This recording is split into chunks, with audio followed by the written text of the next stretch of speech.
جمیل صاحب کو سمجھائیں اللہ کا واسطہ.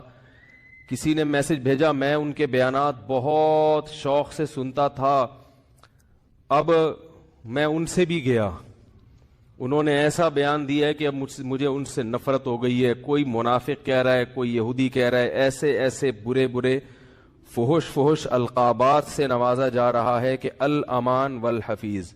تو میری کوئی اوقات نہیں ہے کہ میں وکیل بن کے کسی کی حمایت یا مخالفت کروں. میں کوئی اتنا بڑا آدمی نہیں ہوں, یہ تو بڑے علماء کا کام ہے. لیکن بڑے علماء ہی کے کہنے پر چند الفاظ, چند گزارشات آپ کے سامنے پیش کر رہا ہوں. آپ کی سمجھ میں آئے مان لیں, نہیں آئے تو میرے خلاف بھی ایک پورا کلپ اور فیس بک پر, کیونکہ ان کی تو پھر بھی اتنی عزت ہے, جب ان کا خیال نہیں کیا تو ہم کس کھیت کی مولی ہیں. مجھے کسی نے آج کہا کہ آپ بھی کچھ بات کریں. میں نے کہا جتنی توپوں کا رخ ان کی طرف ہے نا, اس سے 4 گنا زیادہ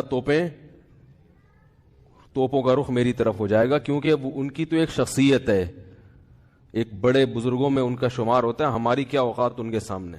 لیکن یہ کہ جب بڑے حضرات ہیں, کچھ ہمارے ہی بڑوں میں سے ہیں, علماء ہیں, جنہوں نے باقاعدہ آرڈر کیا ہے کہ کوئی بات جو ہے نا لوگوں کے سامنے, لوگوں کو گائیڈنس کی ضرورت ہے اس معاملے میں, تاکہ لوگ افراط و تفریط کا شکار نہ ہوں, تو پھر میں کچھ جسارت کر رہا ہوں چند الفاظ آپ کے سامنے پیش کرنے. پہلی بات یہ ہے کہ مولانا طاری جمیل صاحب ایک صاحب رائے آدمی ہیں, ان کو اپنی رائے بیان کرنے کا پورا حق حاصل ہے.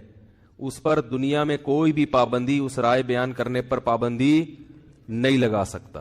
آپ کو اپنا ظرف تھوڑا سا وسیع کرنا چاہیے کہ آپ اپنے سیاسی لیڈروں کی پالیسی کے خلاف, آپ کے سیاسی لیڈروں کی پالیسی کے خلاف اگر کوئی چل رہا ہے تو آپ کے اندر اتنا ظرف ہونا چاہیے کہ آپ اس کو برداشت کرو. یہ جو ایک طوفان بدتمیزی مچایا ہوا ہے فیس بک پر, یہ آپ کے جو طریقہ کار ہے نا, یعنی آپ کی جو زبان ہے اور آپ کا جو اسٹائل ہے, اس سے یہ آپ کی ویلیو پڑھے لکھے لوگوں کی نظر میں گرا رہا ہے. یعنی آپ خود اپنے آپ کو بدنام کر رہے ہیں. حضرت مولانا طاری جمیل صاحب سے اللہ نے جو دین کا کام لیا ہے, اتنا بڑا کام اللہ نے, اور ایسے جگہوں پر لیا ہے, یعنی ایسی جگہوں پہ انہوں نے کام کیا ہے کہ جہاں ان کے علاوہ کوئی بھی کام کرنے والا موجود نہیں ہے. ابھی اگر انہوں نے کسی حاکم کے حق میں اس کی اچھی چیزوں کو ہائی لائٹ کر کے اس کو اپریشیٹ کر دیا, تو یہ کون سا جرم ہو گیا بھائی؟ یہ کون سی کتاب میں لکھا گیا یہ جرم ہے؟ لوگوں کے میسج آ رہے ہیں, امام احمد ابن حنبل ظالم حاکم کے سامنے ڈٹ گئے تھے اور ان کا جیل سے جنازہ نکلا. امام ابو حنیفہ ڈٹ گئے تھے, انہوں نے وزارت کو قبول نہیں کیا, ان کا جیل سے جنازہ نکلا. امام ابو حنیفہ رحمہ اللہ تعالی نے اگر وزارت قبول نہیں کی تو کیا ساری دنیا کے سارے علماء میں کسی نے بھی وزارت قبول نہیں کی ہے؟ امام ابو یوسف نے قاضی القضاء کا عہدہ قبول کیا. امام احمد ابن حنبل رحمہ اللہ تعالی جو اس حاکم کے سامنے ڈٹ گئے تھے, وہ اس بیس پہ نہیں ڈٹے تھے کہ وہ ان کا کوئی ذاتی رنجش تھی یا کوئی مسئلہ تھا. امام احمد ابن حنبل کو حاکم وقت مجبور کر رہا تھا کہ اس کی مرضی کا فتویٰ دیں. بات آ رہی ہے سمجھ میں؟ اس وقت کا جو خلیفہ تھا اس کی رائے یہ تھی کہ قرآن مجید اللہ کی مخلوق ہے, اللہ کی صفت نہیں ہے. امام احمد ابن حنبل کی رائے یہ تھی کہ قرآن اللہ کی صفت ہے, اور یہی اہل سنت کا عقیدہ تھا.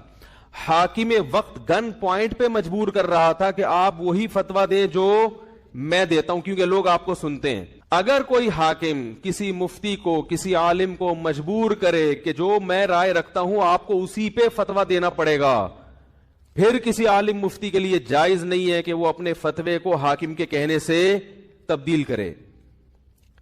یعنی حکومت کی اس قسم کی چاپلوسی کیا ہے؟ بولو نا بھائی, ناجائز ہے. یعنی ایسی چاپلوسی کہ آپ غلط بیانی شروع کر دیں. حضرت مولانا طاری جمیل صاحب نے یہ جو کلپ ہے جس میں عمران خان کی حمایت کی ہے انہوں نے, میں نے بار بار سنا اس کلپ کو, اس میں کہیں بھی ایسا نہیں ہے کہ کسی غلط بات میں عمران خان کی انہوں نے کیا کی ہو. لوگ کہہ رہے ہیں کہ عمران خان کی ابھی اسمبلی نے شراب کا بل پاس نہیں کیا تو مولانا نے اس کی مخالفت کیوں نہیں کی؟ تو مولانا حمایت بھی تو نہیں کی نا. نہیں یار میرا خیال ہے بات, اگر مولانا اس کی حمایت کرتے کہ عمران خان اتنا اچھا آدمی, دیکھو اس کی اسمبلی میں شراب پر بل پیش ہوا اور وہ پاس نہیں ہوا. کتنا اچھا آدمی ہے, ماشاءاللہ ماشاءاللہ, بہت زبردست کام ہو گیا. تو آپ کہتے یار یہ تو حکومت کی بالکل حمایت کر رہے ہیں. رہا یہ مسئلہ, ممکن ہے آپ یہ کہہ سکتے ہیں, پہلی بات تو میں ایک بات بتا دوں, مولانا طارق جمیل صاحب نے جو عمران خان کی حمایت کی ہے تو یہ پی ٹی آئی کی حمایت نہیں ہے, نہ پی ٹی آئی کی حمایت ہے نہ پی ٹی آئی کی مخالفت ہے. مولانا ان چیزوں میں نہیں پڑتے اور اب تک انہوں نے اپنا دامن ان چیزوں سے بچا کے رکھا ہوا ہے. اور میری رائے میں اگر وہ پی ٹی آئی کو برحق سمجھتے ہیں تو پی ٹی آئی کا نام لے کے بھی حمایت کر دیں. تو اگر آپ کو اس سے اختلاف ہے تو آپ ایک کلپ بنا دو کہ بھائی مولانا جو حمایت کر رہے ہیں ہمیں اس سے اتفاق نہیں ہے, اور مولانا کے جو دلائل ہیں ہم ان دلائل کو تسلیم نہیں کرتے اور اس کے غلط ہونے کے یہ دلائل ہیں. بات ختم ہو جائے گی. نہیں یاری میرا خیال ہے بات سن بھائی, اگر وہ پی ٹی آئی کی صراحتاً حمایت کریں نا مولانا طارق جمیل صاحب, ان کا حق ہے حمایت کر سکتے ہیں, وہ عالم دین ہے, ان کی ایک سوچ ہے, ان کا ایک تجربہ ہے, ان کا ایک, اور حکمرانوں کے ساتھ اٹھے بیٹھے ہیں وہ. میں اور آپ اتنا قریب نہیں ہے جتنا قریب وہ رہے ہیں, تو ان کو زیادہ پتا ہوگا, ہم اور آپ کو زیادہ نہیں پتا. وہ ایک رائے رکھتے ہیں. اگر وہ صراحتاً بھی کہہ دیتے کہ پی ٹی آئی کو ووٹ دو, میں یہ سمجھتا ہوں کہ پی ٹی آئی بہتر ہے, تو اگر آپ مسلم لیگ کے ہیں تو آپ ایک کلپ بنا دیں کہ مولانا کی رائے سے ہم اتفاق, بولو بھائی, نہیں کرتے. مولانا جو یہ دلائل دیے, ہم یہ دلائل پر ہمیں اعتراضات ہیں اور یہ اعتراضات ہیں, بات ختم ہو جاتی.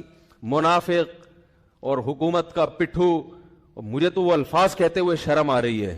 یہ کون سا طریقہ ہے بھائی؟ رائے کی آزادی کا ہر ایک کو حق حاصل ہے. تو میں کہتا ہوں اگر وہ صراحتاً بھی حمایت کر دیتے, آپ ان کی مخالفت پر ایک کلپ جاری کر دیتے کہ ہم ان سے اتفاق نہیں کرتے, ختم ہو جاتی بات. جبکہ انہوں نے پی ٹی آئی کی حمایت نہیں کی ہے, انہوں نے عمران خان کی اگر حمایت کی ہے تو اس لیے نہیں کہ وہ پی ٹی آئی کا سربراہ ہے, اس لیے کہ وہ ملک کا سربراہ ہے. بات آ رہی ہے سمجھ میں؟ ملک کا سربراہ کوئی بھی ہو, اسلام اس بارے میں ہمیں ہدایات دیتا ہے کہ ملک کے سربراہ سے لڑ کے, اس کی گالی گلوچ کر کے, اس کی مخالفت کر کے